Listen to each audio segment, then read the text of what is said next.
This is Subhash Gatade. I belong to New Socialist Initiative, and I welcome you all for this fifth lecture in the Democracy Dialogue series. Our guest today is Kumar Ketkarji. I welcome him for this talk. Thank you. The theme of this lecture today is the Spectre of Evil and the world since 1989. Personally, for me, it's rather difficult to introduce Kumar Ketkarji. Since our youth, we have been reading him in Marathi for the last 50 years. He has been in journalism, and we have been reading him in different newspapers and columns. As a journalist, he has covered many major global events. He has covered collapse of USSR from Moscow, unification of Germany, integration of Hong Kong with China, and also been there in USA during 8 presidential elections. He started as a reporter, and he went on to become chief editor of the leading Marathi dailies, Maharashtra Times and Lok Satta. And his columns in Indian Express and other English newspapers and publications have been widely appreciated. He has been a recipient of the Padma Shri in 2001, Maharashtra Bhushan Award from state government, Lifetime Achievement Award in journalism from US-based Maharashtra Foundation. He has written 12 Marathi books on various themes covering politics, literature, sociology, as well as journalism.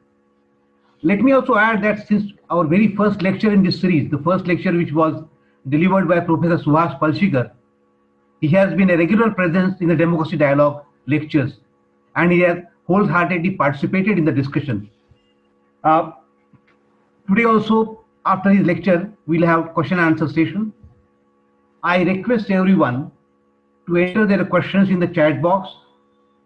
I also request you to enter your contact details so that we can update you of future developments, future lectures in this series. Please, friends, please welcome Kumar Ketkarji. Yeah, can I start, Subhash? Please, go ahead. Yeah, thank you for this introduction, and comrades, friends, ladies and gentlemen. Well, today is a very interesting day.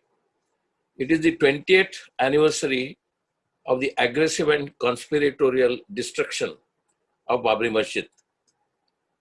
Just as the idols in that area were installed in a very conspiratorial manner, even the demolition of Babri Masjid is also conspiratorial.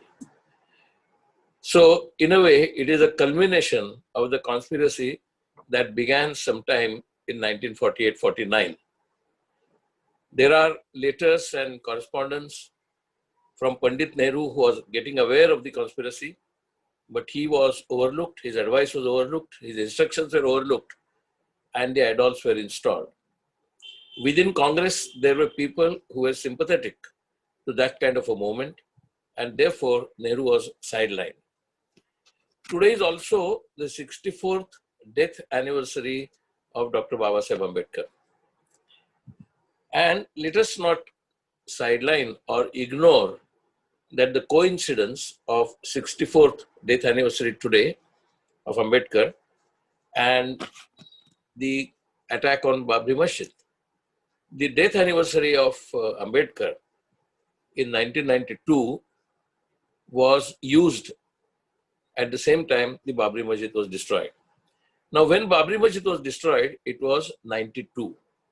But let us not look at 92 as the beginning of the new era, because all that movement started actually from 1989. The Babri Masjid destruction took place in 92, but the plan or the conspiracy or the detailed strategy of destruction was being planned from 1989, or rather 1987. In 1990, L.K. Advani started his Rath Yatra. And in that Rath Yatra, there was one relatively not so known and not so popular volunteer who was actually working to assist L.K. Advani. in his Rath Yatra in 1990. His name was Narendra Modi. He was working along L.K. Advani's instructions. In 92, when the Babri Masjid was destroyed, L.K. Advani was there. Recently, we heard the judgment, and we also learned from the court that almost all the gangs of the RSS, the VHP, the Bajrang Dal were completely acquitted after the Babri Masjid destroyed. And not only they were acquitted, but in fact, in the same place, Ram Janmabhoomi and Ram Temple is being built, and that puja was conducted no less but by Narendra Modi himself. It is interesting to note that Modi did not invite, or Advani did not go to Ram Janmabhoomi for that puja, despite the fact that without Advani's movement, this whole campaign to build Ram Temple would not have taken off at all. So it is necessary to recognize that what began actually in 1989, Rath Yatra in 1990, plan in 1989, and in 1992, Babri Masjid was destroyed. Now this period between 1989 and 92 is crucial. I'll tell you one interesting, perhaps some of you might remember, that immediately after Babri Masjid was destroyed, within a day or two, K.R. Malkani, who was then editor of Motherland, the Jansang paper, and Girilal Jain, who was formerly editor of the Times of India, they wrote big articles saying that the 6th December should be considered as real Independent Day of India. The real Independence Day, because now we were liberated from something like, according to them, of 1200 years of so-called foreign rule. Girilal Jain wrote it, K.R. Malkani wrote it, and actually, in a way, they were prescient in a negative way. Because after that, actually, the entire polity in India has changed. It is Babri Masjid which is a cutoff point. After freedom, Babri Masjid is a cutoff point for changing the entire polity and political system, even ideological structures. It is interesting to note that this period between 1989 and 1992 is also globally crucial. It is an interesting coincidence that on the same day, that is 9th November 1989, when the Shilanyas was being done in Ayodhya, there was a full-scale attack on the Berlin Wall. And Berlin Wall was pulled down by the liberal Democrats in Germany, both sides, and some even from Hungary. So they attacked the Berlin Wall and pulled it down literally on the same day when Babri Masjid plan was going on, and 3 years later, actually, Babri Masjid was also pulled down. One must accept the fact that after 1989, after the fall of the Berlin Wall, the global politics changed. Because immediately after the fall of the Berlin Wall, most of the Eastern European socialist countries disappeared. And socialism became a bad word even in those Eastern European countries.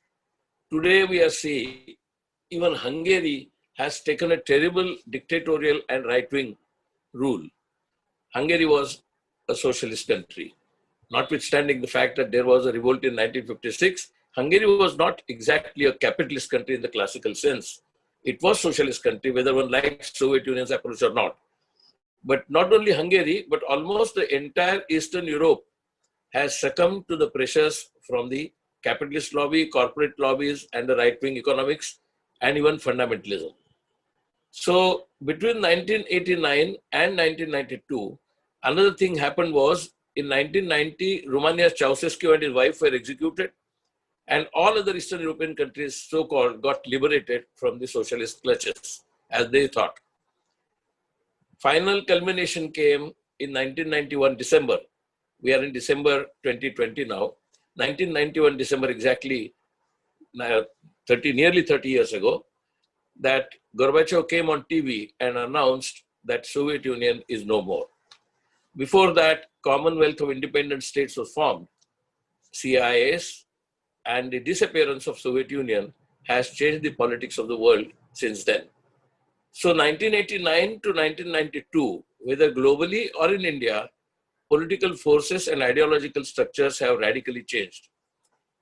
My argument is that there is a link. There is a link and which I consider as an evil link. Now, evil is a term which cannot be easily accepted by Marxists or by leftists or even by those who are rationalists. Evil simultaneously has a metaphysical connotation, philosophical connotations, ethical connotations, and certainly not a very rational philosophical thought. And yet we, all of us, irrespective of ideology or irrespective of view, all of us use the term called evil, describing some person or describing some development. So evil is a term which is used, but not necessarily in the class, caste, religion, or race or gender sense. Evil has no such class and no caste and no gender and no race. But yet all of us recognize, that is, all people who describe evil recognize the meaning of it when they converse about evil nature of various systems of various people. I think that the evil, the specter of evil began sometime between 1989 and 92. And not because, and certainly not because it disappeared or socialist countries disappeared or Babri Masjid was destroyed, but it opened the floodgates for the anti-liberal, anti-left. There were two kinds of liberals.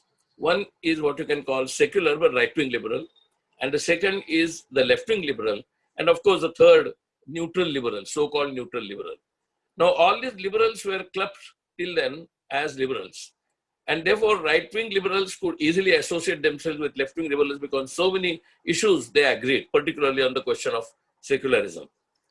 Later on, we have seen that the so-called right-wing liberal who were otherwise secular but right-wing have finally joined the communal and fundamentalist tendencies all over the world, in fact. Many people who participated in the liberal causes or liberal movements have actually now supported, as far as India is concerned, the BJP or the RSS or the Ram Mandir or all such movements which are clearly very regressive. So we must ask this question: how come the neutral liberals joined there and the right-wing liberals completely surrendered their identity, and the left liberals lost contact with the reality, and now they are in complete disarray and in wilderness?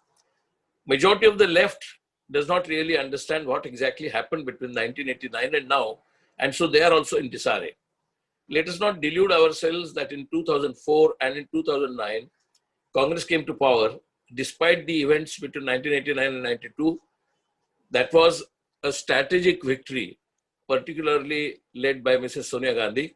But that strategic victory was not an ideological victory. It was, to a great extent, a negative victory of sorts. But even then, it helped to stall the movement of Rath Yatra, to movement of BJP thought. But yet, let us not forget also that in 1991, after the collapse of the Soviet Union, the same year in June, Manmohan Singh had taken over as finance minister, Narasimha Rao taken over as prime minister. In December 1991, Soviet Union collapsed. And in 1992, formally, we became a liberal economy or globalized economy, or sometimes even in question of privatization began there. So the so-called LPG, that is liberalization, privatization and globalization, that began in 91, 92. So even the economics and political economy began to change. I distinctly remember one left-wing fortnightly saying at that time, after announcement by Dr. Manmohan Singh of the globalization and liberalization, that Nehruism is dead. It is the burial of Nehruism, according to that left-wing fortnightly. Ironically, today, the same people who called Nehruism is dead are today saying that Nehruism is the only alternative for India and Nehru's idea of India must be protected. But the same people who were worried at that time that Nehruism is dead were of the view between 1947 and 1969 that actually Nehru also represented capitalism and he was a running dog of capitalism. So it is not as if Nehru did not matter to them. Nehru mattered to them as a rival force, as a sort of ideological enemy force. Suddenly, the transformation took place in section of the left, particularly led by Comrade Dange.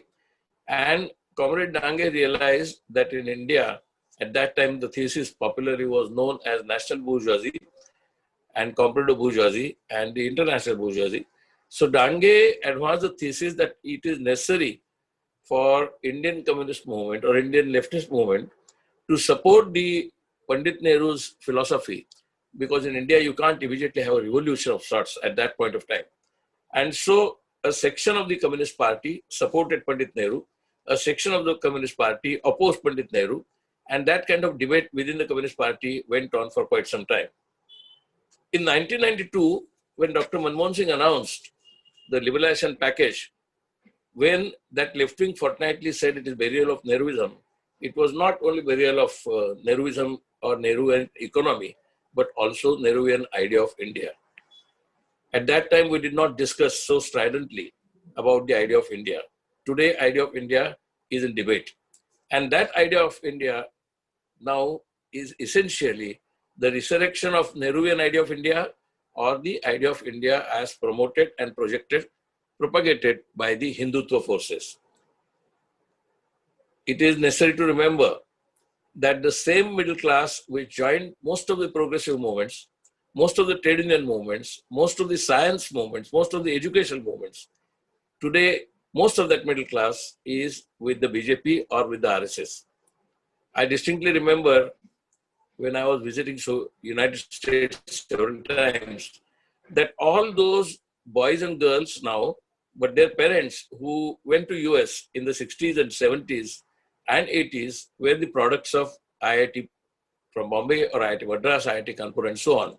They were products of IIT, IIM and entire the Nehruvian legacy of education, higher education, of engineering. It was during Nehru's time that Bhilai, Durgapur, Bhakrarangal, and all these institutions, TIFR, BRC had started, and most of the scientific community was actually product of that.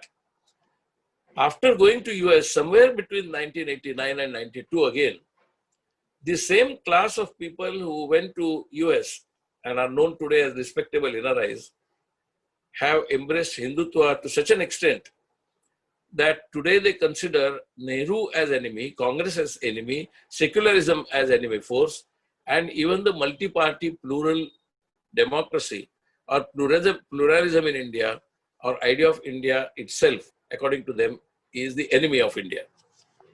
As a result, even the middle class here, which is considerably influenced by the NRIs, is also swayed by the propaganda or by the beliefs that the NRIs in US particularly have been saying. It is necessary to know that between 92 and now, in last nearly 30 years, this particular tendency has grown enormously of Hindutva.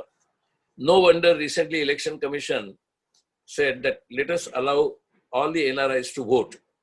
They are confident that majority of the NRIs are going to vote for the BJP, because the new tendency among the NRIs is that of the BJP type.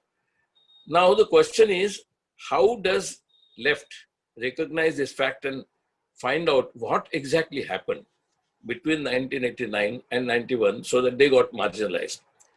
Though there were about 61 leftist CPM and CPI together were elected in 2004, in next election they were reduced to small 11 or 12, and now they are virtually non-significant. Tripura has gone. West Bengal is being threatened by the BJP. Strangely and ironically, even Kerala and even the South, as we can see in the Hyderabad election, BJP has made inroads. BJP was nowhere in the South at all, to the extent that in 1977, when Mrs. Indira Gandhi was voted out and her Congress was voted out, entire South, minus 6 seats had voted for Indira Gandhi. Does that mean that they voted for emergency?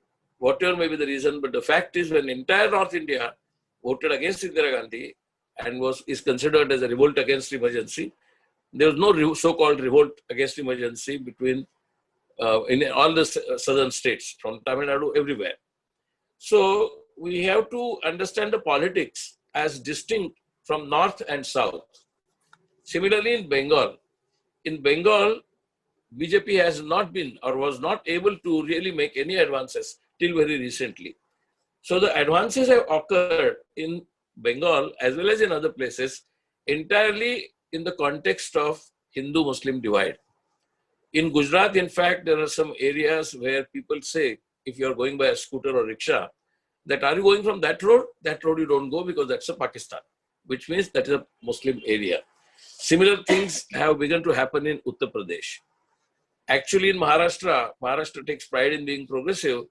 Today, Maharashtra cannot describe itself as totally progressive, though in a way, in a very ironical way, thankfully one Hindutva force has joined the secular forces, so-called secular forces, and they have stopped the march of the BJP in Maharashtra. But that, while appreciating and recognizing that fact, it would be wrong to overestimate the kind of secular or liberal view taking shape. Because in the middle class, and Maharashtra is a huge middle class, because Maharashtra is the most urbanized state in India. And in Maharashtra's urbanized belt, women as well as men and educated women are still very closely associated with the RSS or the BJP. One wonders actually when, at which point RSS really did expand. Because there was no particular organization visible anywhere of the RSS. I have been in school. I remember in my school in Pune, there were boys and their parents who were sympathetic to Nathuram Godse because Nathuram Godse came from Pune and they were anti-Gandhi, but there was no particular feeling towards Nathuram Godse or towards RSS or towards Hindu Mahasabha. Savarkar was eulogized, but only among the Brahmins, and that too particularly among the Chitpan Brahmins. Savarkar was not even popular beyond the Brahminical community.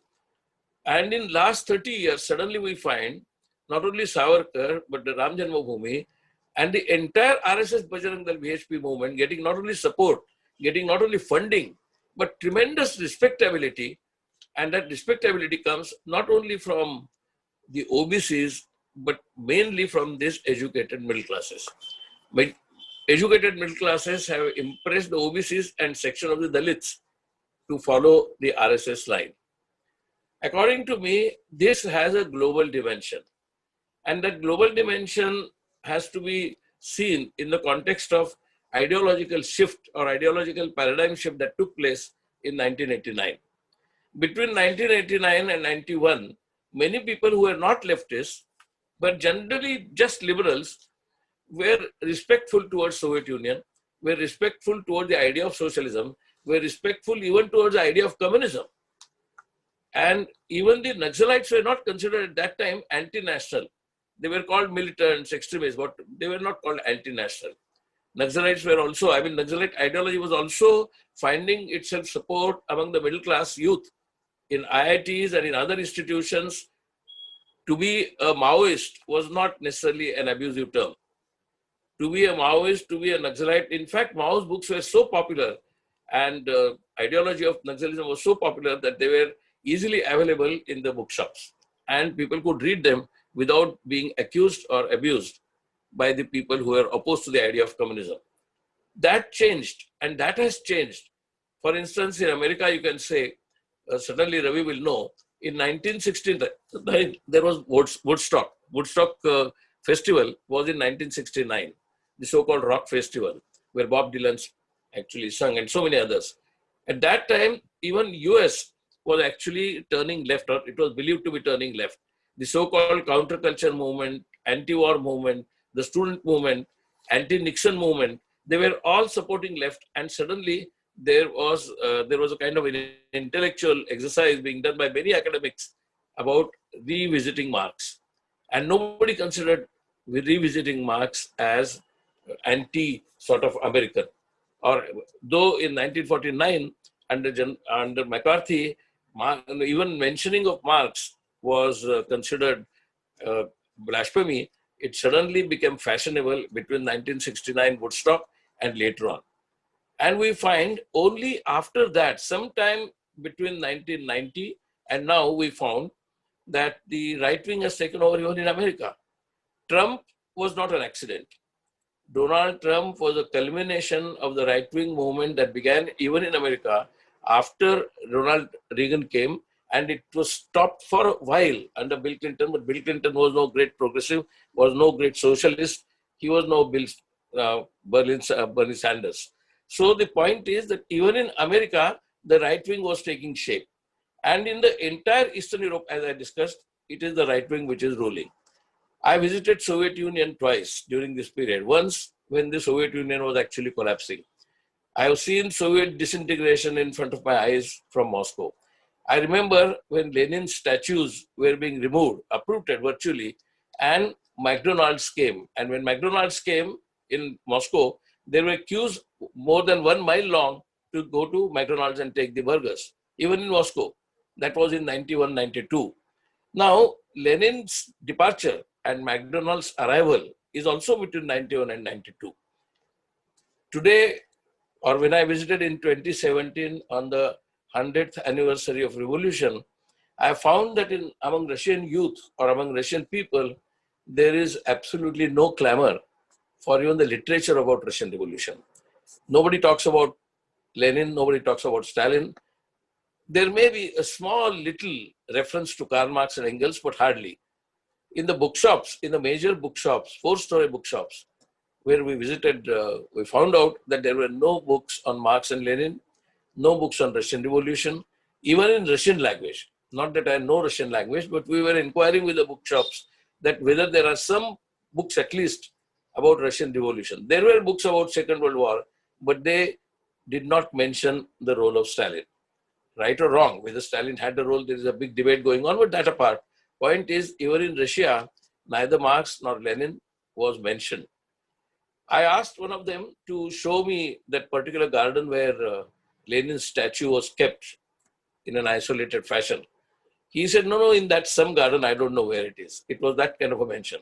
Only in what is today Volgograd, which was Stalingrad, there you can get some literature of Stalin or some Stalin's photographs or something, but otherwise even Stalin is gone. So what began in 1953 to 56, the so-called de-Stalinization program under Khrushchev is now complete.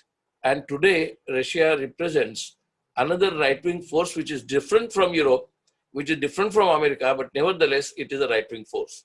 Nobody can call Russia today under Putin as a liberal country. As a result, we find that in the earlier socialist countries, there is no liberal attitude. In the capitalist countries where liberalism was extremely strong, like America and England, even liberalism there is disappearing, without which Boris Johnson would not have been elected, without which European Union would not have been completely discarded by the British people. So the British liberalism is disappearing. The European liberalism is disappearing, as we can see in France. American liberalism is still surviving thanks to the media and newspapers like New York Times and New York River Books and New Yorker and so on. But otherwise, the mass psyche in America has also become Trumpian. In the sense that if Trump was not there, that doesn't mean that the Trumpian ideology would not have been there. We must have, I mean, many of you must have seen that Trump has received more than 40 million votes. In fact, he has received more votes than he received in 2016. In 2016, everybody was surprised that Hillary Clinton had more votes, and still Trump was elected because of the electoral college system. And therefore, till almost the last day, the supporters of Democrats were not sure whether Democrats will win. That kind of a fear of the liberals or the left liberals that we are on defensive and we may not be able to make it continues, and therefore America continues to remain divided despite the fact that Joe Biden has been elected. So it is necessary to know that why liberals and the lefts came on defensive, why they lost the ideological battle, and when did they lose the ideological battle. I would put the Spectre of Evil as the cause, because evil cannot be explained.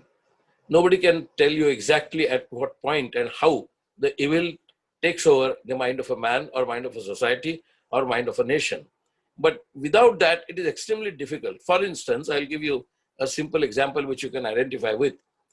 Nobody considered Vajpayee, though it was a BJP RSS government, nobody considered Vajpayee despite Advani being there. in between 98, 99 and till 2004, nobody considered them as stridently fascist as we consider the Modi-Shah government today. Advani was actually the man who introduced this strident Hindutva ideology after Rath Yatra.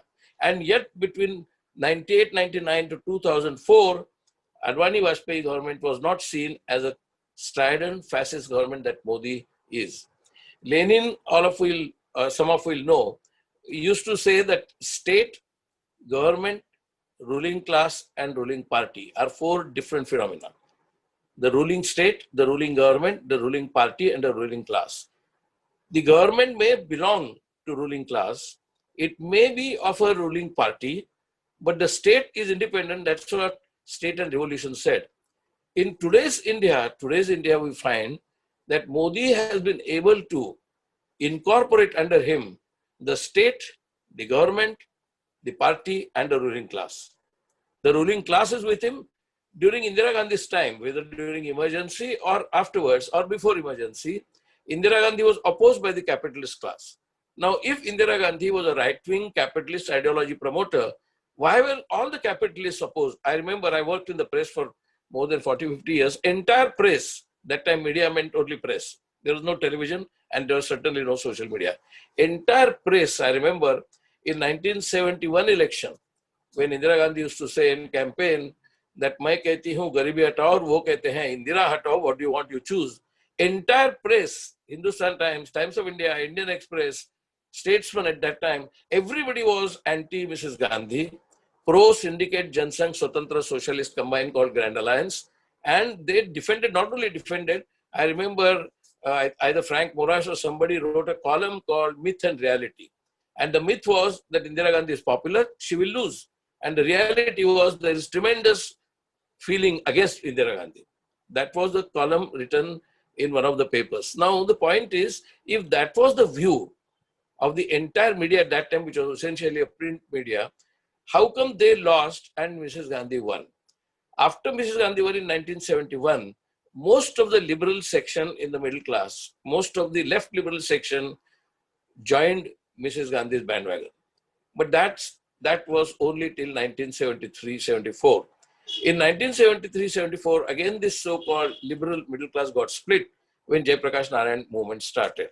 Now, Jayaprakash Narayan movement cannot be classified as a classical strident rightist, despite the fact that in one of the meetings which I covered as an Economic Times reporter, in which he said, we should bring RSS into the mainstream. And if RSS you consider as a fascist, then I am also a fascist.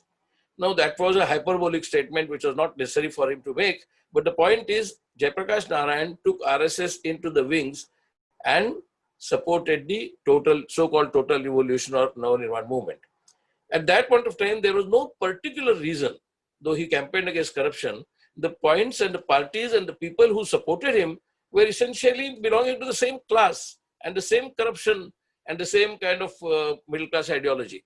How come the same middle class and the capitalist class supported Jayaprakash, was also supporting Indira Gandhi before 1972? She was declared as Empress of India by London economists after winning the war against Pakistan and liberation of Bangladesh. Suddenly, how come between 1969 and 1971, she was the enemy of the media? And between 1971 and 1973, she was supported with reluctance. From 73, again she became enemy, to the point that in 1975, she had to declare emergency. Now, emergency made, and today she continues to be a permanent enemy of the entire middle class, whether you are talking of Ramchandra Guha or any other intellectual academic author who belongs to liberal lobby. They're all anti-Indira Gandhi, as if Indira Gandhi ran the emergency right from her first day in office, which was not true. In 1966, in fact, she devalued the rupee, and that time she was condemned as by entire left. And in 1969, entire left supported her. So there has been this, all these swings have taken place in the middle class and among the left and liberals, that these left and liberals did not consider Vajpayee Advani government like Modi and Shah government. All of them sort of went along, thought that it is a parliamentary democracy going on after all. In parliamentary democracy, people lose, people win, and therefore nothing wrong if some right-wing government has come. And therefore the right-wing government of Vajpayee and Advani was taken in stride by the left and liberals. They did not oppose them like today people who are left and liberals are opposing Narendra Modi and Shah. In fact, I would not be revealing any secret if I tell you that many of the BJP MPs or many of the BJP MLAs or many of the BJP leaders are not exactly happy with the way the government is being run. Many of them who supported Vajpayee and Advani consider Modi as autocratic and completely indifferent even to the expectations, even to the demands of his own party's section. So what we are seeing is the party which apparently looks like a monolith under Modi and Shah is internally quite divided. So it is not as if after Modi and Shah, the party will remain a monolith. Party will continue to have these problems internally, just as Congress is having the problems internally, as all of us know. So the problems inside the Congress and the problems inside the left movement, problems inside the communist movement, all are the reflections of my subject today, the Spectre of Evil. When did the left and liberal start getting divided and cannot find their own feet? Now, left and liberal ideological positions are being discussed in many of the media, particularly in Europe and America, and to a certain extent in India. But I don't think anybody has found out a clue. Now, that clue, perhaps we have to recognize that some point which we never paid attention to, that evil is something which is beyond class, beyond political party, beyond ideology. Otherwise, it is very difficult to understand. Hitler also belonged to capitalism.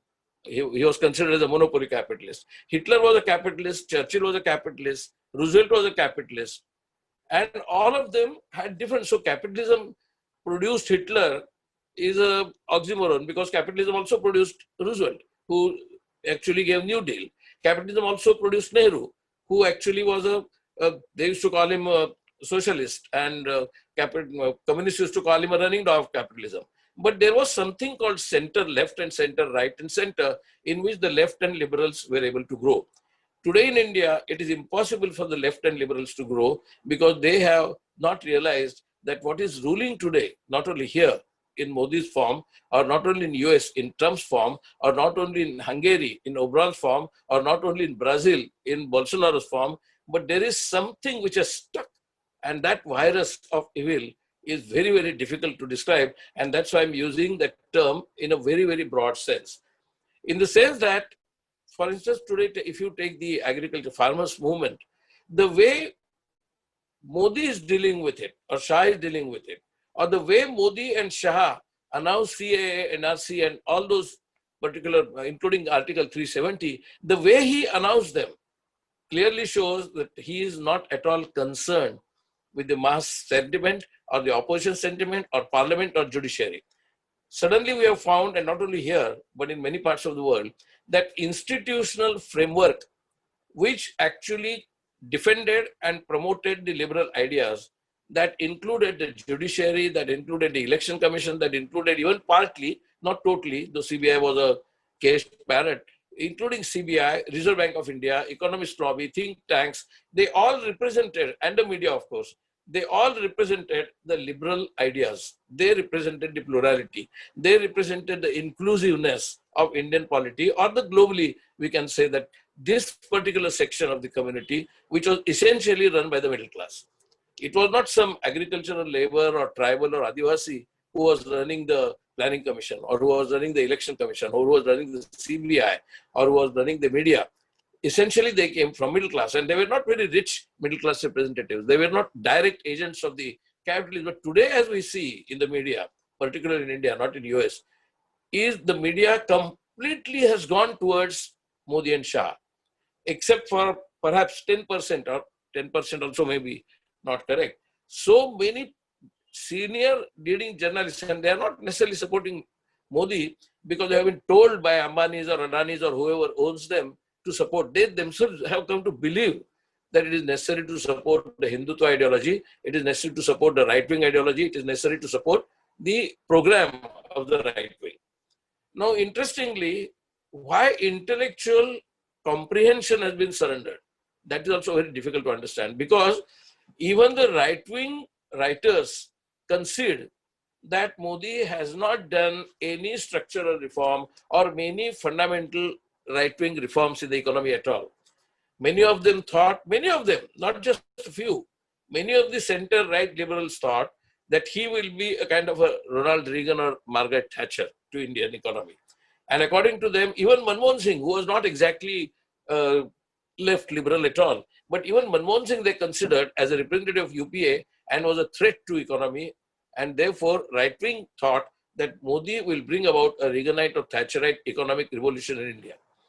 They concede today that nothing of that sort has happened. There is no right-wing reform movement taking place at all. And yet, today they will defend Modi. So why do they defend Modi when their expectation, when their ideas are not being implemented by Modi and Shah regime, and yet they support only on one ground, and that is his ability to convince majority of the Hindus that you are the leaders and Muslims are a threat to India. Now that Hindu-Muslim divide, which he has been able to create, particularly after 2002, Gujarat, many of the people thought that Indians are unhappy with what happened in 2002. Retrospectively, I feel that many of the Hindu middle class, urban and rural, felt that 2002 was actually a just fight by Modi against Muslims. And so as a result, we find in many parts of India, essentially support comes to Modi from the right-wing liberals, despite the fact that he is not implementing right-wing program, is because he is converting India into a Hindu state. Now, whether he calls India as a Hindu Rashtra or not is a completely different issue. He need not call. If on the illegal and conspiratorial and unconstitutional destruction of Babri Masjid can allow the reconstruction in the same place of Ram Mandir, and at the same time the Supreme Court says that that was a criminal act and yet allows Ram Mandir to take shape there, clearly shows that there is a duplicity of argument and duplicity of ideological position everywhere, in judiciary, in media and all that. For instance, you will see Babri Masjid destruction anniversary today. Everybody is writing only about Baba Saheb Ambedkar's 64th death anniversary. Nobody, not a single line in many of the English as well as language media has mentioned that on the same day Babri Masjid was destroyed. Now that is necessary to write. Why they are not writing? Because they know that that was actually illegal, conspiratorial and wrong. And if they bring about the issue of Babri Masjid destruction, it amounts essentially to say that it was wrong. And that will help the so-called liberals, so-called left liberals, or even secular right liberals to say that, yes, that was wrong. They do not want to remind people of Babri Masjid because they want to continue with the prejudice and the hatred that is still going on in the country across. And therefore, you will find in India, for instance, how many media writers and columnists have defended Rohingyas? Hardly any. Nobody talks about Rohingyas. Once upon a time, she was a queen. She was the heroine of the entire left liberal and even liberals.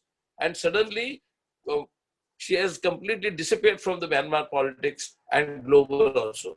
Because even in that part of South Asia, anti-Muslimism has taken shape. And that anti-Muslimism today is the real course, and that is now global. As a result, we find the more anti-Muslimism takes shape in many of the countries, the Muslims in many Muslim countries become more radical. But interestingly, out of geopolitical and economic reasons, America has been able to bring together even Saudi Arabia and Israel. And for the first time, our chief, military chief, is visiting Saudi Arabia. So naturally, he will say, how can you say that we are anti-Muslims? Our military chief is visiting Saudi Arabia. And they will say that we are completely secular and only Hindu can be a secular. These kind of fake ideas and fake arguments are being presented. But the point is, even in those countries which are relatively oil-rich countries, there is this acceptance of anti-Muslimism as an ideology. And therefore, when Trump argues against Iran, and there are fears expressed, though minor fears now, but fears expressed that even in last days of his rule, he might bomb Iran, they are taken seriously by the media. If all that discussion is allowed in the media, why not a single medium, television, social media or prints, did not say a word about Babri Masjid? Because all of them thought that the destruction of Babri Masjid was correct, just as 2002 attack on Muslims was correct, just as killing of Harin Pandya was correct, just as Modi and Shah coming to power is correct, because they are the force who can stop India from the so-called Muslim invasion. So the evil nature of Narendra Modi and Shah is seen not in economic policies, not the way he speaks, not only the way he is indifferent, but the evil nature essentially is manifested in this particular divide which is continuing and actually stridently pursuing, that is between Hindu and Muslim. Hitler did not create the Jews and the Aryan divide. That was there in entire Europe. In fact, while condemning Hitler, we do not properly take into account the anti-Semitic sentiment in France and England and many parts, as we know that even the Ford and the Lindberghs in America were supporting Hitler. So Hitler did not come out of blue. Hitler was supported by a large section, again, in the European and American higher middle class at that point of time. So Hitler was a representative of that class. Similarly, that hateful class, today Modi is representing that kind of a hateful tendency. And yet I can say that Hitler could have been better in comparison to Modi, because Hitler was opposed also. Finally, Hitler had to commit suicide. He lost the war and he had to commit suicide. But in India, Modi continues to get support despite his constant defeats on many fronts. And that was because he may be defeated, he may go wrong on demonetization, he may go wrong on GST, he may actually not be able to stop terrorism, he may not be able to get black money. In fact, terrorism has increased after Modi came to power. Black money has increased after he came to power. Corruption has increased after he came to power. And all those who support Modi know this very well, that this is happening, and yet they support. So it is necessary to understand the nature, the evil nature of the ruling class, ruling party, ruling government, ruling state. And Modi, in a very strange way, has been able to capture not only the government, but also the institutions which are supposed to be the protectors and promoters of liberalism. So the left liberal and liberal community must recognize this non-class and non-political term called evil. How to fight the evil? Nobody can say. How to fight the evil? Because sanity, when sanity is surrendered by the middle class, particularly the educated class, how will you bring them back to sanity? Some people might say it will take time, so just wait. I don't think it is time to wait. I think the basic fundamental values of the freedom movement from Gandhi and Pandit Nehru mainly, and you must have noticed that suddenly the BJP is taking more often the name and the promotion of Dr. Babasaheb Ambedkar. In fact, they want to replace Nehru by putting Babasaheb Ambedkar in front. Now, we don't realize that when Babasaheb Ambedkar was chosen as a chief for writing a constitution, he was condemned by the RSS at that time. When Babasaheb Ambedkar died, there was no eulogy or good obituary column even in their columns, organizer and passenger, whoever it was. So Ambedkar suddenly has been introduced and promoted by the BJP lobby, because they feel that bringing all those Ambedkarite, so-called Ambedkarite Hindus into the fold will further strengthen their anti-Muslim movement, anti-Muslim cause. Now, this is the nature of the evil. Now, among the agricultural peasants, you must have seen whatever may be the EVM and the rigging of election that may have taken place in Bihar, but let us not ignore the fact that even among the migrant community, they blamed not Modi, they blamed Corona for their plight. So, which means that they are ready to give excuses, they are ready to defend Modi irrespective of what happens to their personal life, what happens to the economy, what happens to their education, what happens to anything else, because the essential element is hate Muslims. Similar sentiment was promoted by Hitler, and similar sentiment was accepted by German middle class. Have we seen in German middle class between 1933 and 1945, when Hitler killed himself, there was not a single major movement against Hitler in Germany. There were some intellectuals who migrated to England and America and elsewhere and campaigned against Hitler, but not in Germany itself. There was no much movement. The concentration camps were built around the main cities like Munich and other places, and Auschwitz, of course, in Poland. But all those concentration camps were around the middle class urban centers, and nobody has protested against them. 6 million Jews were slaughtered in those camps, but where was the opposition, or where was the confrontation, or where was the protest against that kind of a massacre? Because evil had been injected into their minds so much that they were ready to forgive anything to Hitler, because essential enemy they had found out among the Jews. Similarly, in the global scenario today, the Muslims have been identified by even Western developed countries as the main enemy.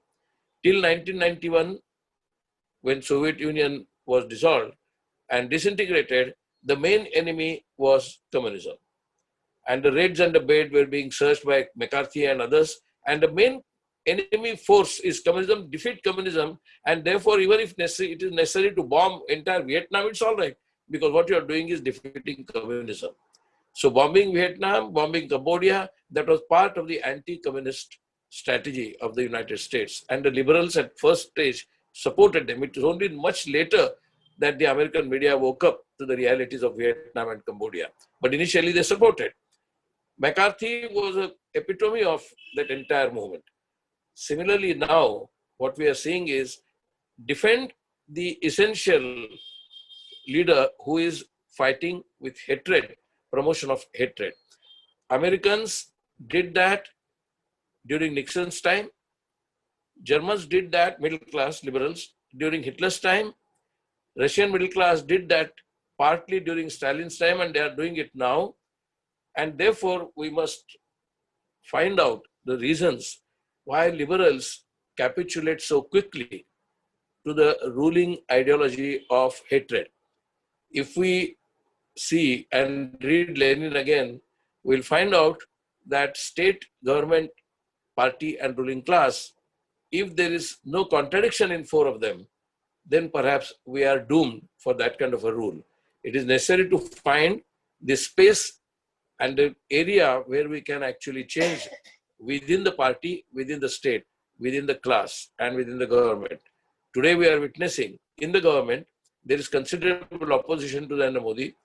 In the party, there is considerable opposition, but nothing is taking shape. But liberals cannot lose hope.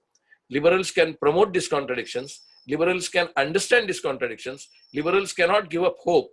I will just read something, one very interesting, I don't know whether I have it. It was written by a Greek poet way back about 600 BC, and in which he has written that the hope is gone, the restraint is gone, the caution is gone, the gentleness is gone, the grace is gone. What is happening to our people? That is the sort of theme of his poetry. And that poem is extremely popular among the literary community in the Western literature. But that is exactly same 600 BC to 2020 AD. What we are witnessing is the same phenomenon. So if it is occurring, the same phenomenon again and again, people like us who believe in scientific methodology, we must investigate and realize and then approach. Otherwise, if we go and oppose the BJP and Modi in the same conventional manner as if we are treating them as another form of Vajpayee Advani or another form of right-wing government, I think we'll be mistaken, because it is not a question of fighting BJP, RSS or the right-wing program, but fighting the evil force represented by Modi and Shah. How to understand it, how to interpret it, I think is a matter, is an enigma. I don't know how to do it, but I can definitely say that we cannot afford to lose hope. But same time, we, as Marx said, it is necessary to understand the world before we change it. Unfortunately, today, the left and liberals have not been making any major effort in understanding the world. And that's why the CPM thinks in Kerala, it is the Congress which is enemy. And in Bengal, it is Congress is a friend. And the main enemy in Bengal is Mamata Banerjee. And at national level, it is Modi. I think these kind of contradictions in the left and liberal will confuse the masses. And they will feel that not only this confusion is part of the leftist or the liberal life, but it is necessary therefore to support Modi, who stands irrespective of what happens on a one ideology, whereas the leftists and liberals are constantly changing their so-called strategic positions. in the name of changing strategies. I think it is necessary that we must look inward, introspect our politics without giving up the ideology. Today, as you know, notice, ideology is out completely. Market is in and ideology is out. Technology is in and values are out. And freedom movement is not even considered. If tomorrow, not only the central vista, but if like Erdogan in Turkey, if Modi announces suddenly, like he did in 2070, that we are going towards a presidential form of government, like Erdogan went in Turkey, and I'm abolishing parliamentary democracy, which Erdogan did in Turkey, I don't think there will be considerable opposition across the country, because he will say, okay, in 2022, this president retires. In 2022, central vista is being made, and Modi will say, one election, one nation, and one president. And if one president, and if the national vote takes place for the president, then entire North is going to vote for Modi. Most of the South will not vote for Modi, and Modi will be elected again, even in the president's format. And therefore, the presidential system that Modi proposes, or Modi thinks, or Modi can imagine, or Modi will implement, will be far more undemocratic than the presidential system in France and in America. Because presidential system in America has so many checks and balances, as Senate and House of Representatives always question the appointments and the policies, particularly war policies. Here, Modi has total command of all institutions, and parliament has become completely redundant, I can tell you by that personal experience. And therefore, the threat looms large, and that's why I said the specter of evil is looming large across the country, because it is being supported by the specter of evil across the world. Thank you very much.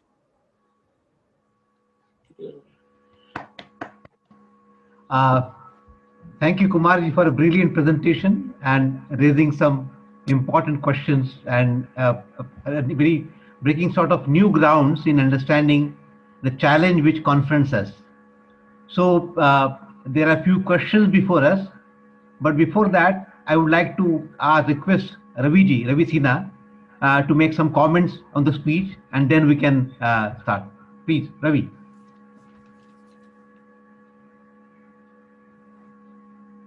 Please unmute Ravi.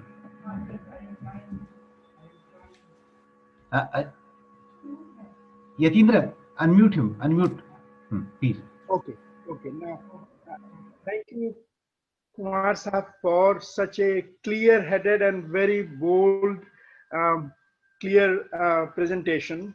I really congratulate you, and we are fortunate to have you this evening. I agree with all the things you have said. I think there are questions, in people about how to understand this term evil. And the way I interpret it for myself is that the evil is not in terms of political agency alone, in terms of a Hitler or a Modi. Those were obviously, they were evil, but evil spreads out in the society at certain times under certain conditions, and more important phenomenon for me is why is evil political agency is supported by large part of the society, and when, under what conditions those happen. So I interpret your statement more in terms of this confluence that takes place, that somehow, which I don't understand, somehow there comes a time, there comes an environment in which such quote unquote bold political agency in the form of evil is able to capture the minds of large parts of society, which, as you are saying, which the liberal progressive forces are not able to do. So my question would be that, do you see any pattern in history in terms of the times or in terms of large changes in from one era and one kind of thing to another, which facilitates the emergence of this kind of evil agency. For example, one thing I am not able to understand, I'm not talking about your talk today, in general, I'm not able to understand is that in Europe, for example, what happened that made the liberal and welfarist Europe to turn towards Thatcher and Reagan. And as you are contrasting in a way, Thatcher and Reagan and Vajpayee with the evil forces of today, Hitler of yesterday and Modi of today, at the same time, we see that the kind of transition that took place from welfarist Europe sometime in the 70s, the mood was created so that a Reagan or a Thatcher could come to power. Do you see that that was a part of that transition, part of facilitation of this evil? And what was happening in the society at large so that grounds were being prepared for the evil political agency being accepted so easily? So I know it's a very large question, and I don't know who has the answer, but with your experience in different parts of the world, if you could say something about, do you see some kind of process through which the evil comes to fore? Well, actually, I indeed see the process and the atmosphere which brings such kind of forces to power, or at least dominate the, or to use Gramsci's word, the hegemony. Now, let us not ignore the fact that the liberals, even in England, did not fully, actually did not stand for their own ideology. Many of the liberals were ready to capitulate with the right.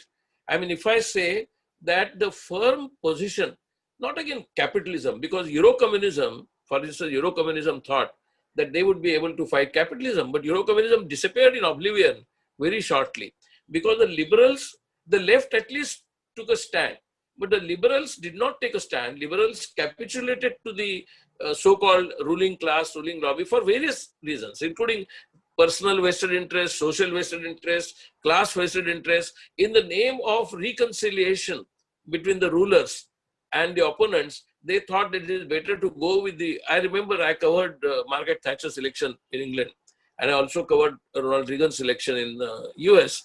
I distinctly remember how the working class in England began to, under the trade union TUC's leadership, began to support Thatcher, saying that Thatcher is giving us ownership of our houses built by Bevan's regime in 1946 to 1952. It was clearly the project of the Labour Party which gave them all the benefits, and suddenly all those benefits Margaret Thatcher was ready to privatize, and they were all supporting. I distinctly remember some of the people were ready to support privatization of water, privatization of prisons, and the liberal class, yeah, what is wrong? What, because liberal class did not have the faith in the values that they believed, so-called they believed. And I think that is necessary. Therefore, it is our duty to tell them, you decide what your values are. And then if you support those values, then how can you support X or Y or Z? I think and that's why you will find, I remember distinctly in 1971 Delhi election, M.L. Sondhi was a candidate of the Jansangh then. And later on he joined Congress, realizing that Jansangh was not right ideology. Now that transformation has also taken place in the past. I remember, and not only I remember, I know personally many people who joined Savarkar's movement finally became communists. I can give you names of at least 24 people who were comrades who were initially impressed and influenced by Savarkar. So that transformation can take place, but only thing for that, certain liberal values and the people with liberal stand remain firm, which majority of the liberals did not. They thought, no, we have to make market, after all, let us recognize market. That doesn't mean that we should not recognize market, or we should recognize market. Okay, you recognize market, that doesn't mean you should shift your ideology completely, lock, stock and barrel. Now, if you're supporting market, I want those right-wing liberals to be asked, you're supporting market? Then tell me what Modi is doing for the market. You stand by your position. You don't become leftist. You don't become comrade. You don't become progressive in the classical sense. You wanted Modi because you said he will bring about an economic revolution. From Bhagwati down to Arun Jaitley, everybody thought Modi is going to reform the economy. You tell me what reforms he has done. You stand by your liberal values. Don't support me. Don't ever vote communist. Don't ever support Congress. But if you wanted the liberal economy to actually be brought about, the right-wing economy to be brought out, support your values. Unfortunately, right from the freedom movement, there were freedom movement people who were liberals but capitulating to the right. That's how the idols in the Babri Masjid were kept. They were all hardcore Gandhians. The people who allowed the idols to be kept in the Babri Masjid were hardcore liberals. I don't know to take names, but the fact is that. And therefore, the strange and interesting, so-called interesting enigmatic debates take place. What would have happened instead of Nehru if Patel had become Prime Minister? No, we must ask them, okay, your question is valid, but it is irrelevant because Patel is dead. And Patel died in any case before first elections were held. He died in 1950. So your question itself is irrelevant, but you are able to keep the debate only on that platform and not on the present. What would have happened? That's how your questions are. And therefore, they have been able to distort everything from Bhagat Singh even to Subhash Chandra Bose. And I think liberals at that point of time did not stand up for instance, you can say Subhash Chandra Bose was a brave man, was a courageous man. But why don't we call Subhash Chandra Bose as a person he was brave, as a person he was courageous, but his ideology was dangerous? That only person did that was Pandit Jawaharlal Nehru. Pandit Jawaharlal Nehru finally even defended INA in the fourth trial. But at the same time, he did not concede ideologically to the right wing or to the negative politics. He stood his ground. And today, unfortunately, Nehru was, according to me, with all the today's, for instance, that book mentioned about somebody that Pandit Nehru was the first person who agreed to clauses of sedition and all that. That's all there. That's a different debate. But the point is, according to me, quintessential global liberal position was taken by Nehru, not even by the Russian comrades. Pandit Nehru stood as a liberal, and that's why, in spite of criticism from the left that your mixed economy is a dangerous phenomenon, actually it is capitalism with another name, he stood by mixed economy. He did not entertain capitalists like today they are being done, or earlier that was being done. He stood his ground on genuine liberal values. Today, nobody stands on genuine liberal values. Not a single BJP minister or BJP MP questions Modi on his position. On agriculture, many, I know directly, I can confess, many BJP MPs are completely against all this agricultural bill. Because they feel out of self-interest, they feel that if this goes on, they may lose election in the next time in their constituency. So support the farmers. They want, but they cannot, they dare not tell Modi that it is wrong to deal with the farmers the way you are dealing. So that kind of courage, I think liberals gave up courage, even in Germany, even in US, even in England, and in India, of course, now.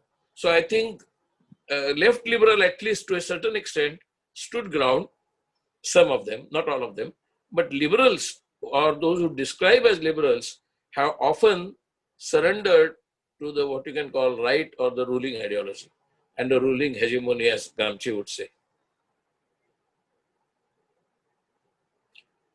So our task would be to split the liberal ranks strategically. There are quite a few questions, Kumarji. Yeah. Mr. RJ wants to know that you are mentioning in your speech is the evil start from 1989. So why only from 1989, but not from 1977, when first time Johnson was brought near power? Why? That is his question, Mr. RJ. Also. No, in fact, I mentioned in 1973, Jayaprakash Narayan gave a speech saying that if RS is a fascist, I am a fascist. So I can trace it back to them. I can also trace it back to 1949 when the idols were kept. What I'm saying is that in those, there was something called right wing. I do not consider entire right wing as evil. I can also understand the so-called religious sentiment as a political philosophy. I can understand that. But I can take that in stride because my principles were strong. My freedom movement actually said, Ishwar Allah Tero Naam. And my freedom movement said Ishwar Allah Tero Naam, and those who were opposed to Gandhiji, Rajgopalachari was a right-wing man, but he supported Gandhiji. He never turned so hostile to Nehru that he wanted to destabilize Nehru. None of them were Gandhians in the perfect Gandhian sense, or they were not perfect Nehruvian. Minu Masani was a comrade. Jayaprakash Narayan wrote a book on Marxism and socialism, and so those who tolerated the right wing or the religious ideology, that doesn't mean that they were supporting evil. But definitely that was the root, that was the seed of the evil. That I totally agree with the person who has put the question, but it did not manifest. That's why in 1980, when Madhulimay questioned that the socialists, why are they going with Jansang in the Janata Party, a large number of Janata Party members supported Madhulimay. At that time, actually Jayaprakash was dead only a few months before. Jayaprakash died in, I think, September 1979. And Madhulimay had already revolted against the Janata Party's style of functioning and capitulating to Jansang. He had revolted against the party's line in June 1979. So Madhulimay at least stood ground for what he believed to be right. Though initially he was also supporting Jayaprakash Narayan. So somebody must stand up even in the opposite camp for the liberal values, which Madhulimay did to a certain extent. But George Fernandez did not. George Fernandez went along to the extent of defending 2002, defending Modi in 2002. But Madhulimay stood. Jayaprakash Narayan actually gave up liberalism. I'll just give you one more minute I'll take. Jayaprakash Narayan had declared in 1958 that he is retiring from active politics and taking sannyas, renouncing politics completely. Nobody has explained, none of biographers of Jayaprakash, supporters of Jayaprakash, opponents of Indira Gandhi, nobody has written why in 1973 Jayaprakash Narayan gave up that sannyas and joined hardcore politics, a mass movement. Why? I can understand, he can join, he can give up, he need not follow sannyas just because he announced it once. But he should tell, or people supporting him should explain that this was a necessity for him. But okay, if it was corruption that forced him to join politics, corruption did not come in 1973. Corruption was there between 1958 and 1973. There was corruption, but Jayaprakash Narayan did not protest against that corruption during that period. I would not like him to be compared with Anna Hazare, but Anna Hazare suddenly gone silent despite so much corruption in last. So, that kind of a slippery stand or opportunist stand or political stand is what the liberals have done. Jayaprakash Narayan was a quintessential opportunist liberal, sorry to say this. Quintessential opportunist liberal that he proved to be. He may be an idealist, personally Gandhian or whatever, he may have many virtues. I don't want to question his virtues. I am talking about the stand. Stand for the values you said you defended. So stand for them, which he did not. Mr. Deependra Baghel has one question for you. The notion of evil seems to be too mystified, as it is neither defined nor its even contrasting features are defined. Can it be since that we cannot identify the cause or the consequent processes? We are classifying the unknown who seems to be pulling strings as evil. I totally agree with the question, because nobody knows how to actually, create derivatives for the phenomenon of evil. Because evil has been there in so many forms in various parts of history. But we all recognize something by vibes that this is evil. You tell me, for instance, the questioner must tell me, did he consider Vajpayee as evil? Many people consider him as a liberal. I don't. I do not consider Vajpayee as a great liberal, but I certainly do not consider Vajpayee as evil. Jayaprakash Narayan, I totally differ with him. Quintessential negative liberal, but I will not call him evil. Janata Party, I will see that they promoted the evil forces, but I will not call Janata Party evil force.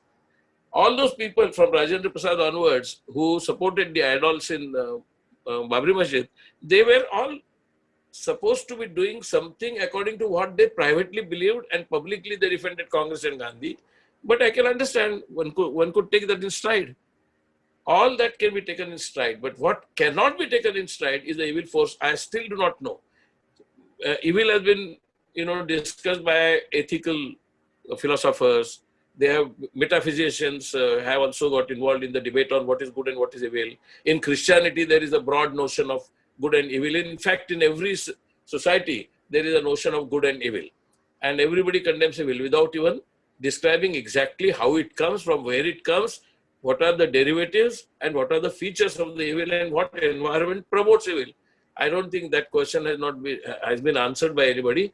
Our task is, now that we have seen evil, and nobody, just tell me one, for instance, did anybody predict in 2009, when Congress got 206 seats in Parliament, that there is a distinct possibility of fundamentalist forces taking over in India, Hindu fundamentalist forces? In 2009, nobody did. Also, tell me another question, answer to my question. In 1976, Mrs. Indira Gandhi introduced two terms in the preamble of the Constitution, secularism and socialism. Was there a movement to demand that inclusion of terms? Was there communists, socialists, Congress leftists, intellectuals, media, liberals, socialists, who demanded inclusion of those two terms, socialism and secularism, in the preamble? Nobody demanded as such. Bureaucracy did not demand, Parliament did not demand. Nobody demanded. What was the compulsion for Mrs. Indira Gandhi to include those two terms? And interestingly, still today, they have not been able to remove those terms. Now they might remove. There is a move to remove that. But by and large, even Vajpayee accepted in 1984-85, and therefore he described himself as Gandhian socialist. Party adopting Gandhian socialism, because it must suit the constitutional parameters. So they accepted Gandhian socialism idea. Now BJP never supported Gandhian socialism, but Vajpayee did that. Under Vajpayee's leadership, they did that. 3 years after that, Advani was thinking about Rath Yatra, Ram Janmabhoomi, after accepting Gandhian socialism. So that was clearly hypocritical statement. But the point is that when it was being taken in stride and when it was not being taken in stride, and when Jayaprakash said that if RSS is fascist, I am also a fascist, all the liberals in the Janata Party should have opposed them. Madhulibhai opposed much later. He should have opposed at that time. He did not. He allowed Jayaprakash to carry on. He supported Jayaprakash movement. And only when Janata government started getting infiltrated by the RSS, then he started questioning the role of the BJP. So I think the question is right. I don't have the answer of exactly how to have the derivatives, that analytical understanding of evil. But all of us know, even the questioner knows, what is evil and what is not evil. What is right wing, what is negative, what is bad is okay. Okay means not that we should tolerate it, but we can understand what is bad, what is negative, what is right wing. But what is evil is what we see, we understand, and yet we cannot really interpret it. It's all the characteristics. Sunil Gatade wants to know, one sec. Sunil Gatade wants to know, can a consortium of regional parties, including the left, can take on Modi Shah at a time when Congress has failed to rise to the occasion? Can a consortium of left, regional parties can take on Modi and Shah? Which regional party has been able to confront Modi? I don't understand. Here, Uddhav Thackeray has sort of confronted Modi, and Akali Dal has, on the question of farmers, confronted Modi. But regional parties, by and large, have capitulated to Modi phenomenon. Mayawati has done, Akhilesh has done, Anna DMK has capitulated to Modi. So regional parties, I mean, I do not consider regional parties as distinct from their understanding of politics or their class character. They may not have a national class character. Anna DMK cannot have a national class character of the national bourgeoisie or a competitive bourgeoisie. They are limited to their local area. But that does not mean that they stand by liberal values. So regional parties, unless, what is their position on various issues? Nobody has declared their position on liberal value. For instance, Congress, Mayawati and Akhilesh had formed an alliance. Now, without informing Congress, Akhilesh and Mayawati came together and formed their separate alliance and said that we are against Congress. Now, whether Congress can fight or not is not a party question. Congress is also part of the same momentum, same environment. So if Congress cannot fight, nobody else has been able to fight. I don't see anybody has stood ground to fight against Modi, regional or non-regional. So if Congress is at fault, every single political party is at fault in dealing with Modi, because it is at fault in not understanding the Modi phenomenon. Modi phenomenon is not simple BJP phenomenon. Actually, many people consider inside the RSS that even RSS and Modi are not on the same page. But now Modi has escaped them by blackmail or by bribing under his thumb. But even like other institutions, from Election Commission to CBI, even RSS has become now the pawn in Modi's power game. So it is not as if entire RSS is supporting him. Many people in the RSS are not supporting him. Dr. Arun Bal wants to know, is rise of fascism due to failure of globalization for equitable distribution of wealth? Yeah, by and large, I agree. In fact, suddenly the right-wing forces coming to power from Brazil, Hungary to India, and of course Trump in America or Boris Johnson in UK, I think is a result of the failure of capitalism in independent countries, in their own countries, as well as in the globalized format. The globalization project has clearly failed. But do you remember in 1989, when the Berlin Wall failed, Francis Fukuyama wrote a book called End of History. And then there was another book called Borderless World. And everybody supporting market philosophy was so gleeful, and they had such great delight that now market forces have won, capitalism has won, socialism is gone, finished. And now there will be hardly any conflict in the world because Cold War is over, with Berlin Wall going, Eastern European socialist country going, and finally in 91, Soviet Union going. So now everything is hunky-dory for the market. Now within just about 10 years, in 1991, Soviet Union collapsed, and in 2001, the World Trade Center was attacked by the terrorists. So in just 10 years, the end of history thesis bombed. And they had, then Francis Fukuyama himself had to confess, saying that my end of history project was wrong and I'm rewriting. And in fact, very recently, he gave a speech or interview saying that I am reconsidering the necessity of a socialist philosophy to be implemented world over. And then he, earlier to that, he wrote a book called Trust. Now, the book that he called Trust was actually essentially what Gandhiji used to say, that industrialists and capitalists are trustees. Essentially, the same argument has been made by Francis Fukuyama.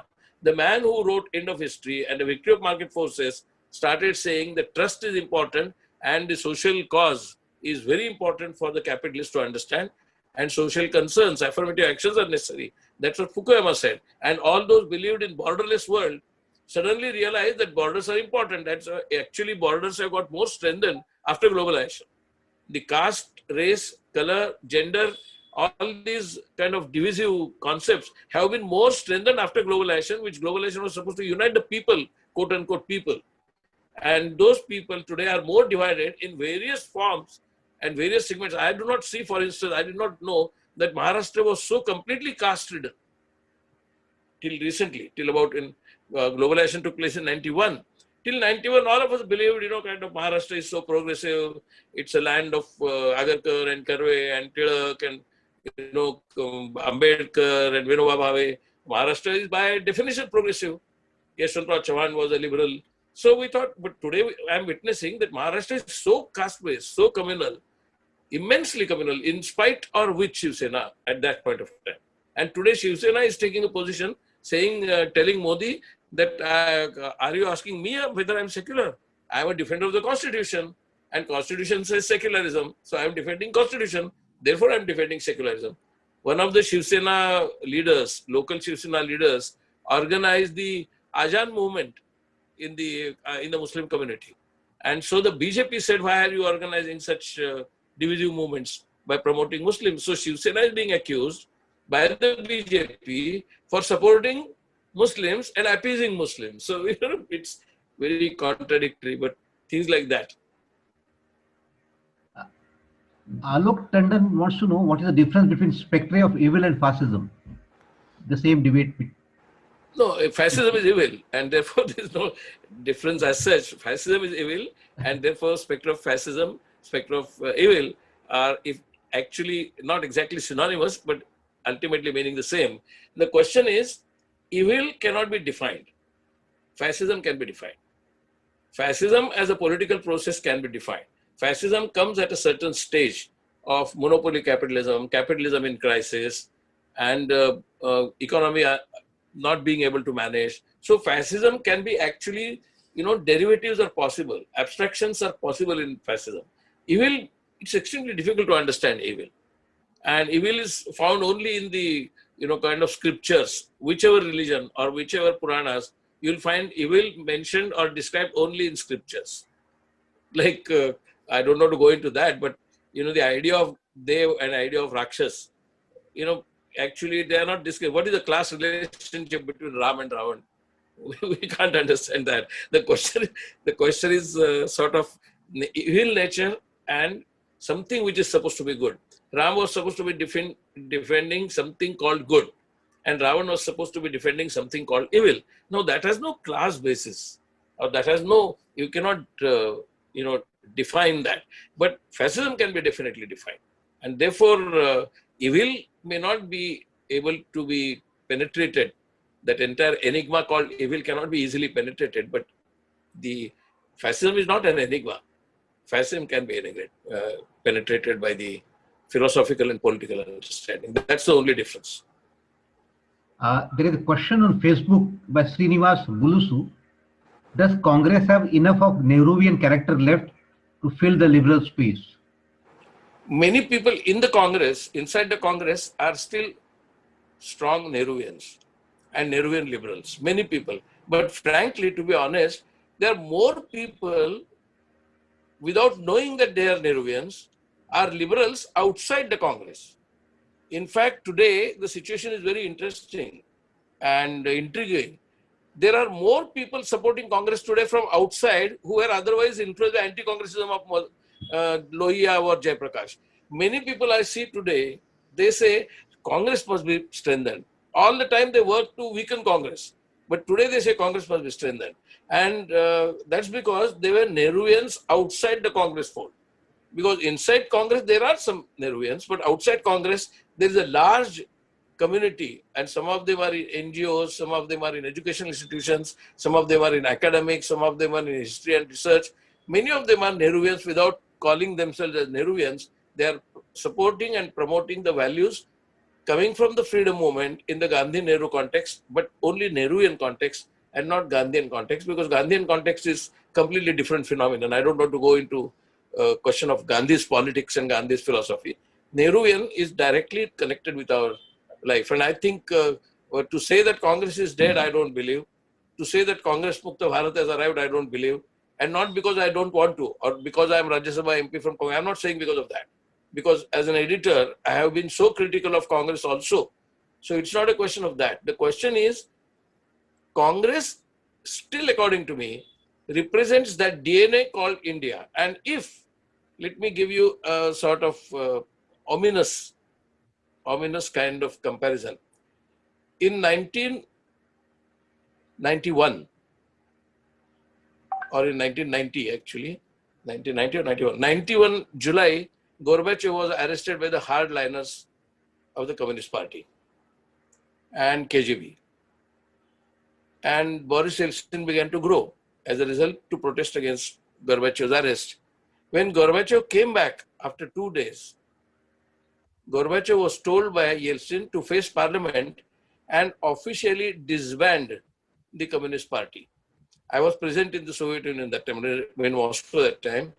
Gorbachev stood in the parliament and said, I am announcing disbanding of the Communist Party of Soviet Union. That was sometime in something like October, November 1991. So disbanding of Communist Party took place first, and disbanding of Soviet Union took place in December 1991. So one precedes the another.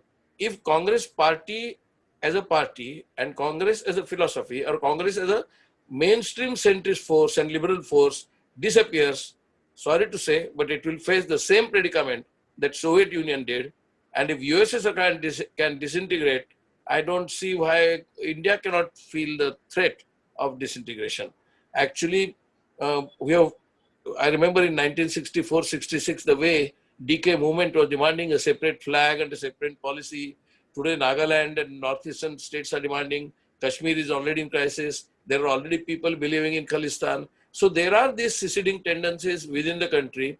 If Congress is not there as a uniting glue, as a political glue, keeping the country together, we can have the same kind of phenomenon coming to India, and disintegration may take a different form. But I think we have to protect India and therefore protect Congress, irrespective of the shortcomings of the Congress, ideological vacillations of the Congress, sometimes opportunism of the court, all that is there. But all that is the DNA of India itself. S. Sen has a question for you. One thing. Liberals have all capitulated to Modi. Then how does one deal with Pratap Bhanu Mehta and Ramchandra Guha? They have capitulated to the regime. That is his question. I don't want to go into names, but I remember many of the people, not Ramchandra Guha, many of the people between 2013 and 2014 just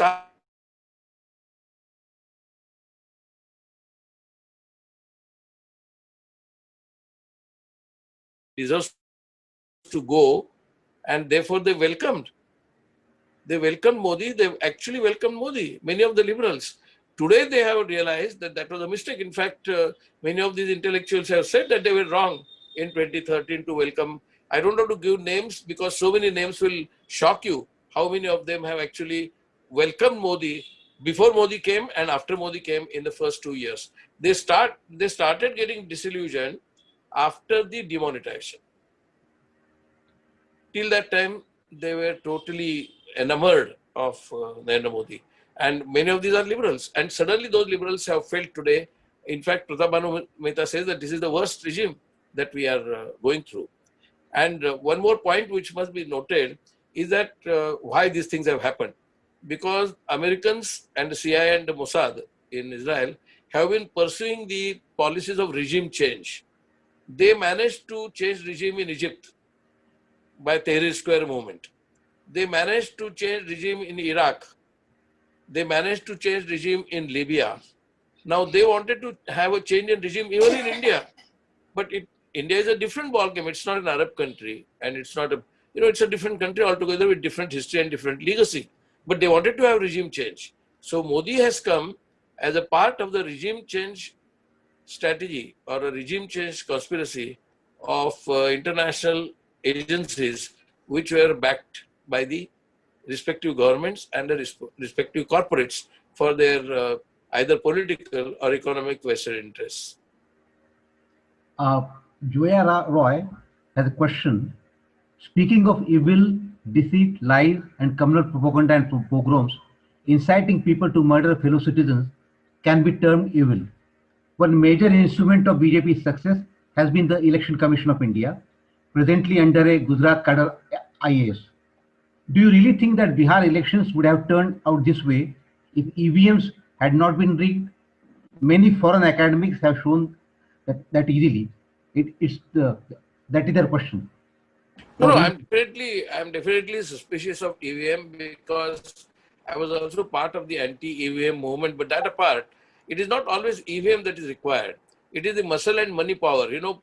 And there are so many booths, thousands of booths are there, and invariably the muscle power of the BJP or RSS or held by police, they go to those booths and see that they are forced to punch the buttons according to what they want.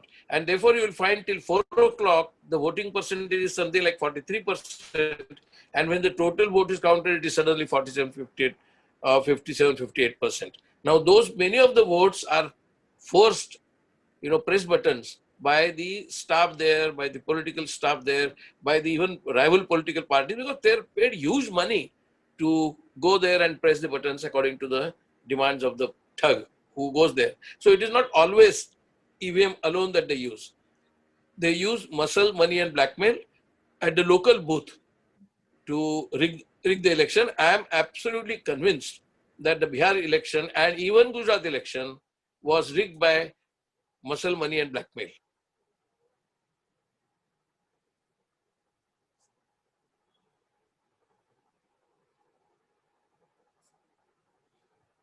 I have a question.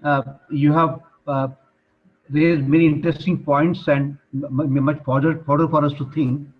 What should we do? We as left, what should we do to fight this regime or to challenge the whole situation which we are confronted with? What left forces should do at this juncture?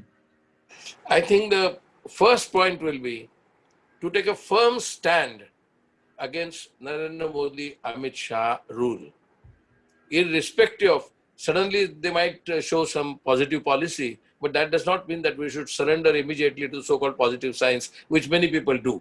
That after all, maybe you are against Modi, but this thing he has done very nice. I think that is the beginning of capitulation.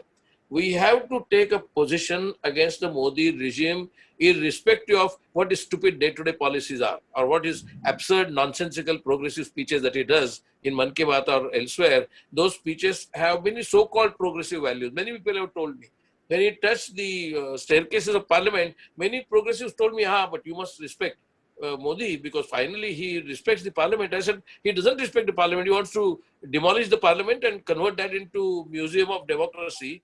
And not only it is a question of building, it is a question of the way he is dealing with the parliament. I am seeing it. He doesn't care for parliament. Pandit Nehru came in parliament and actually discussed what happened in 1962 war when India was defeated. This man doesn't come. He doesn't explain any terrorist attack. He doesn't explain what happened in Doklam. He doesn't explain what happened in Galwan. He doesn't explain. He just goes and takes another issue. He has still not explained what were the gains of the demonetization.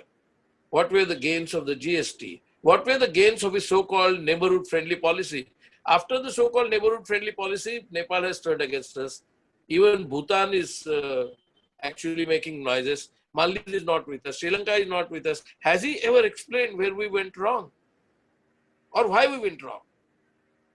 But Pandit Nehru used to do that directly in parliament. So I think the first stand of people who want to fight this evil, they have to firmly state that they do not support this regime.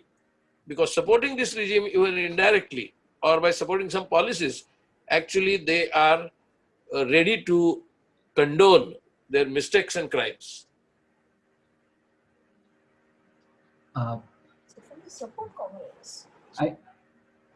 I think we had a very brilliant presentation by Kumar Ketkar ji, and we thank you for the presentation and the question and answers for following that. Thank you all for this your participation. There is one announcement which I have to make. The Democracy Dialogue series, the next lecture will be on 20th December. Comrade Deepankar Bhattacharya, leader of CPIM Liberation, will be delivering the sixth lecture in Democracy Dialogue series. Thank you very much. Thank you, Kumar. Thank you, Subhash. Thank you, Ravi. Thank you, all of you. And thank you for tolerating some of the outlandish and inexplicable observations. Thank you for bearing that with me.